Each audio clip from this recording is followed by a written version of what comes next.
ఎన్నో అనుమానాలు, సర్పాల కాపలంటూ ప్రచారాలు, గోల్మాలంటూ ఎన్నో ఆరోపణలు. ఇలా ఎంతో ఆసక్తి నడుమ దేశవ్యాప్తంగా చర్చనీయాంశంగా మారింది జగన్నాథుడి రత్న భాండాగారం. కోట్లు విలువ చేసే సంపద అందులో ఉందంటూ ఎప్పటి నుంచో ప్రచారం. దశాబ్దాలుగా లెక్కకు రాని ఆ స్వర్ణ సంపద రహస్యంగా మారింది. అందులో ఏముందనే అంచనాలు రోజురోజుకి పెరిగిపోయాయి. ఈ నేపథ్యంలోనే రహస్యాన్ని ఛేదించేందుకు సిద్ధమైంది ప్రభుత్వం. ఆర్కియాలజీ సర్వే విభాగంతో నిగుడుగా ఉన్న నిధి రహస్యం బట్టబయలు చేసేలా అడుగులు పడ్డాయి.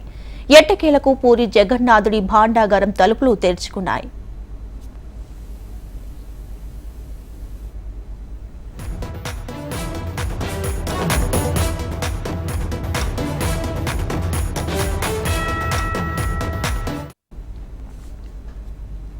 నలభై 46 ఏళ్ల తర్వాత తొలిసారి రత్న భాండాగారం తెరవడంతో ఆర్కియాలజీ డిపార్ట్మెంట్ విజయం సాధించింది.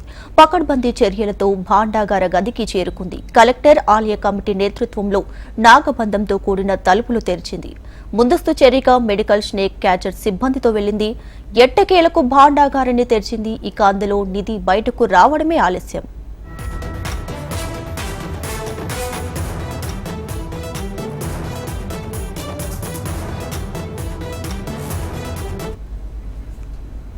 నిధి భారీ ఎత్తున ఉందన్న సమాచారంతో ఆర్కియాలజీ సిబ్బంది ఇప్పటికే భారీ పెట్టెలను సిద్ధం చేసింది.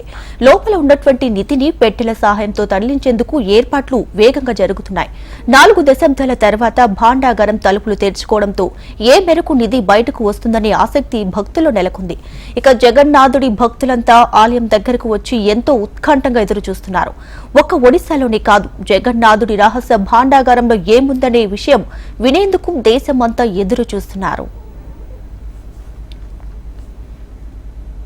సరిగ్గా 46 ఏళ్ల కిందట 1978లో రత్న భాండాగారం తెరిచారు. ఆ సమయంలోనే 70 రోజుల లెక్కింపు జరిగింది. ఈ మధ్య కాలంలో ఎంత నిధి అందులోకి చేరింది, వాటిని లెక్కించేందుకు ఎంత సమయం పడుతుందనేది సర్వత్రా ఉత్కంఠ అయితే నెలకొంది.